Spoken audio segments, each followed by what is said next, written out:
Yesterday, we talked a little bit about this sort of ongoing narrative that Ohio State has just gotten so much more attention than Georgia has. And I'm really careful about stuff like this because I don't want this to come across as just, why is nobody talking about my favorite team enough? Because, I mean, there's always going to be that, I guess, knee-jerk kind of temptation on something like that. But I'm more mean this from just a curiosity standpoint of, I mean, Greg McElroy pointed this out. We played a clip from him where he kind of, made the same point.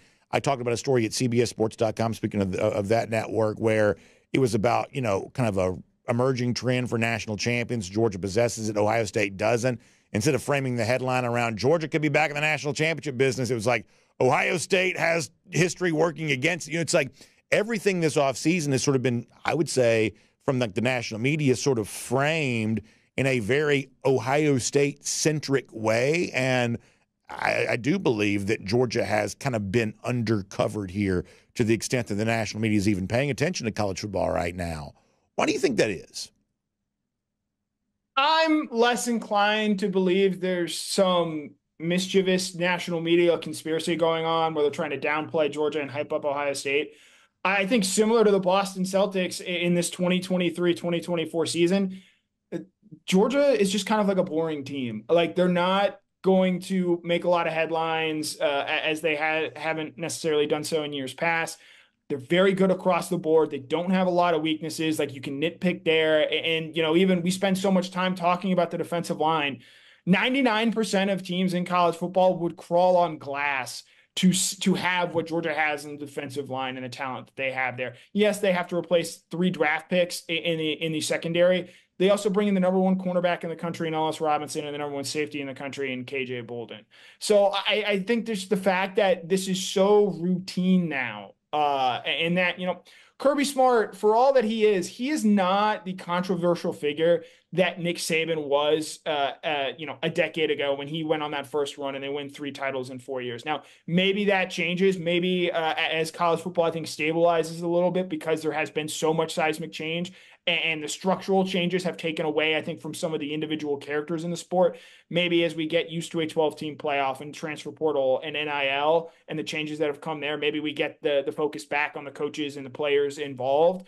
I just think that this is a Georgia team that is very businesslike. They are very boring in that regard. And boring, as we know in the news media industry, just does not sell. And so, you'll have an Ohio State team who, yes, spending big in NIL in the transfer portal. They bring in Chip Kelly to be their offensive coordinator. And they have the added pressure of the fact that they can't beat Michigan and that there's a lot of pressure on them to go out and actually win a national championship. That kind of stuff sells. Newness with Alabama and Michigan. Texas joining the SEC. There are all these changes in everything that's going on in college football. Georgia's the same team that they were 2 seasons ago, coming off the national championship season in 2021. And so because there's that sameness and because there's that same and that reliability, I think that's been used against them a little bit. And they've just been kind of viewed as sort of a boring, yeah, this team is great, but there's no one you're really jumping up and down to celebrate for this team. And we pointed this out a couple of months ago that, and we've owned this, that last year we sort of made fun during the offseason of certain people for talking so much about Michigan. As it turns out, Michigan won the national championship. So we're totally open on this show anyway to the idea that some of the talk about Ohio State might be kind of a foreshadowing of eventual success. This is certainly a team that could win the national championship this year. I don't deny that. But from the perspective specifically of Ohio State, when you look at the way in which, I've seen it described as they've dominated the offseason. They've had an excellent offseason. I would suggest that I'm not really quite so sure you can have a dominant offseason when there's no actual scoreboard to truly substantiate what it is that you're doing. Do you think all of the national chatter around Ohio State really is kind of a forebearer to actual success on the field? Or would you be concerned that sometimes, being the offseason national champion is kind of a pejorative for a reason? We can go back to the 2022 offseason, and Georgia doesn't bring in a single transfer portal player. They just go out, they recruit their normal set of guys, and they go out and they go 15-0, win the national championship. So to that point there, I don't think that there is this, need to go out and win the offseason. And let's, again, consider the fact that the biggest reason that Ohio State is such a major talking point, as well as you watch a quarterback go through drills right now, we don't know who the quarterback's going to be. And I say that at the start of the season. And I think it's something we're still going to be talking about at the end of the season. I don't believe in Will Howard. I think there's a reason Will Howard left Kansas State. His name is Avery Johnson, who's going to be a very good quarterback for the Wildcats. Devin Brown has not yet won that job, and you have to wonder if he is ever going to do so. And they have two talented freshmen in Julian Sayin and Aaron Nolan who are going to be competing there. They have a lot of options at that quarterback position. And so I'll be interested in seeing how that quarterback position gets filled out. But because you have an unknown there, whereas with Carson Beck, like he's not going to run around like Jalen Milroe is. He's not the same level of exciting player. And while he has good size and is a plus athlete, he's not like some Josh Allen or Justin Herbert type figure either. He's just very good at a lot of different things. Doesn't have a great deep ball, but a good one. Doesn't have incredible accuracy, but is very good in terms of ball placement.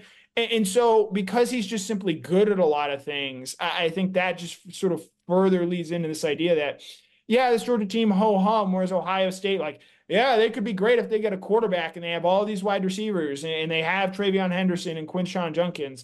I think with Ohio State, the important thing to keep in mind, there's only one football. And so you can only get that to one player on a given play. When you have the questions that they have, I think that just sort of leads into a natural people wanting to buy in, along with the fact that, look, like they haven't won yet. And so because of that, you do have national media people that want to jump in and say, well, I predicted Ohio State was going to win when they hadn't won one yet. And because of the fact that Georgia's won 2 of the last 3, I think that just sort of leads to people saying, oh, well, if they win again, I'm not going to sound smart when I predict that Georgia wins a national championship. And no, at the end of the day, I think that's what a lot of people want to do. They want to try and seem smarter than they actually are.